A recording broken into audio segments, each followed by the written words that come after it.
Hi అండి, Bhavani silks నుంచి అండి. ఇవాళ మరో న్యూ ఐటమ్ అండి.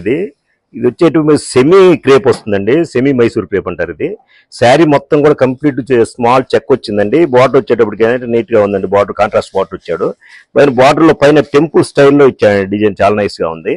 తర్వాత మనకు పళ్ళు వచ్చేటప్పుడు కూడా కొంచెం బాగా రిచ్గా ఇచ్చాడండి. మామూలుగా మైసూర్ కంటే ఊరికి స్టైప్సే వస్తాయి కదా, అట్లా కాకుండా కొంచెం గ్రాండ్ గా ఉంది. ఇది మనకి బ్లౌజ్ వచ్చేటప్పుడు కంప్లీట్ చెక్ ఇచ్చాయండి. చెక్ ఇచ్చి హ్యాండ్స్ బార్డర్ కాంట్రాస్ట్ వస్తుందండి బ్లౌజ్. ఇప్పుడు ఎల్లోకి ఇది మనకు బార్డర్ వచ్చేటప్పుడు పింక్ అండి, చాలా నైస్ గా ఉంది. ఇది అసలు చాలా బడ్జెట్ ప్రైస్ అండి. ఇది చాలా తక్కువ ప్రైస్. ఇది మనకి ప్రైస్ వచ్చేటప్పటికి 1759 రూపాయలండి. ఆఫ్టర్ డిస్కౌంట్ 1407 రూపాయలకి ఈ సారీ వస్తుందండి. కానీ లుక్ వైజ్ చూస్తే మాత్రం మీకు చాలా గ్రాండ్ గా ఉంటుంది. కాస్ట్లీ అపియరెన్స్ ఉంటుంది. చాలా బాగుంటుంది. Excellent quality. దీనిలో ఇప్పుడు ప్రస్తుతానికి 4 కలర్స్ ఉన్నాయండి. యాక్చువల్గా ఏంటంటే ఈ 6 కలర్స్ వస్తాయి. 4 ఉన్నాయండి. సెట్ అంతా ఇవి చాలా బాగుంటాయి. మీకు కావాలంటే మేము అన్ని కలర్స్ దొరుకుతాయి మీకు. వీటిలో ప్రెజెంట్ మాత్రం 4 షేడ్స్ ఉన్నాయండి. ఎక్సలెంట్ క్వాలిటీ అండి, మంచి క్వాలిటీ అండి.